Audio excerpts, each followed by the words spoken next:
The Dallas Cowboys kick off the longest training camp in franchise history. Of all the Dallas Cowboys, there's only one dubbed playmaker. You know, I can only be talking about Pro Football Hall of Famer and three-time Super Bowl champion Michael Irvin. And now he's making another play, this time in the restaurant arena. It's called Playmakers 88. Come over, come stand next to me. And he joins me with executive chef RJ, who is in the building. He bought some fabulous food that I'm sure would score a touchdown, which I'm really excited about. So, like it. Good morning to you both. Good morning. Good morning. So glad to have you here. Okay, so Michael, how does Playmakers 88 kind of reflect the legacy and love that you have for football? Well, you say love for football. I do love football, but it reflects the legacy and love I have for the Dallas Cowboys. You got to understand, the last almost 40 years of my life, I have spent my Sunday mornings in conflict defending my great team, my great city, the Dallas Cowboys, either playing or on TV somewhere,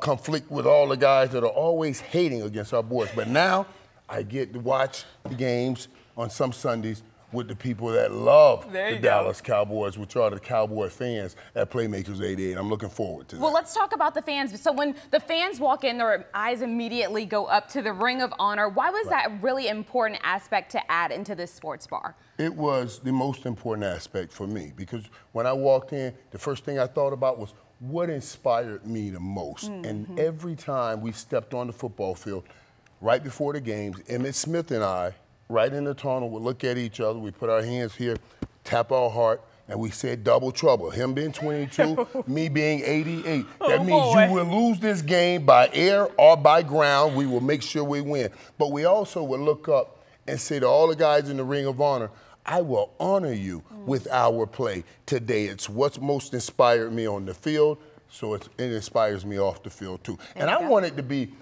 everybody.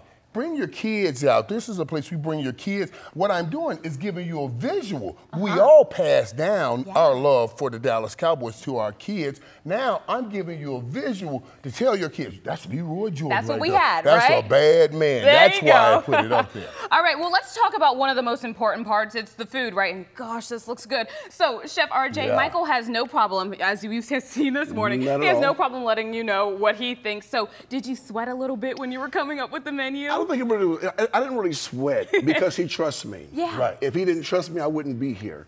You know, so it's one of those things, he's kind of allowed me to have my executive control and kind of come up with the dishes. We understood what the vision was. The vision was we want to be more of an upscale sports Elevated, bar. yes. You know, we're going to have, of course, the wings and the burgers and the normal stuff that you would get, but we're also going to have some upscale things that you can enjoy, you know, at a really nice fine dining restaurant as well by coming over to Playmakers. You got to understand, we go back a long ways. When I was Long armor way, bearing long way. for Bishop Jakes, you know, way back then, and I met RJ in church. We were in church in Cleveland. Columbus. In Columbus, Ohio. Yes, absolutely. By the time Bishop and I got back, RJ had already moved everything to Dallas. He was waiting on He was waiting on you. He was like, let's get started. So, let's get started. Absolutely, All right, tell me what you brought because I see forks. That means I'm going to be eating breakfast this morning on the show. So tell me, what do you have for me? So I have a few amazing dishes that we're going to have at Playmakers. The first one is going to be our chicken option. That is a Tuscan chicken and mashed potatoes with a Tuscan cream sauce, which is absolutely amazing. You don't even hit things like that at no sports bar because you watch the game. Absolutely not. not. Kind of food.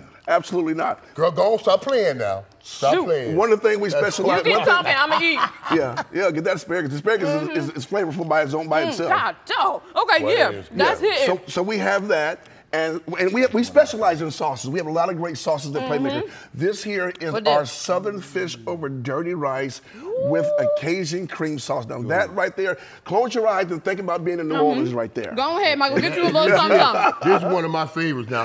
When I get to work, I say, man, can you bring me some out of that? Okay, what's this? Because that looked like crab meat. This right here is our deep fried asparagus with the crab meat with a lemon butter sauce as well on that. Now, Michael, I'm going to need you to slow down because you get to have this all the time now, okay? I'm going to need you to slow down. Let me try this. Yeah, that's what that is. Okay. Yes, I love it. And this is our amazing chicken and shrimp Alfredo pasta. God, dog, yeah, okay. This I'm gonna try it all. Jane, I'm sorry. It's a no. I'm packing it all up and it's coming with me. He playing now. So when I first started cooking, one of the first dishes I've ever made before was this right here. This is a salmon and shrimp over a bed of fried potatoes and onions. You know the potatoes your grandma used to cook for you on Saturday morning? Yes, in the morning. That's it right there. Ooh, I love it. Salmon and shrimp over the fried potatoes and onions, and that comes with a rosemary cream sauce, and that is absolutely dynamite. Gorgeous. You can get all this at Playmakers. Michael is eating this like he has never had it. Right. Oh I my eat it gosh. I've been cooking for him for years. He knows what this stuff tastes like.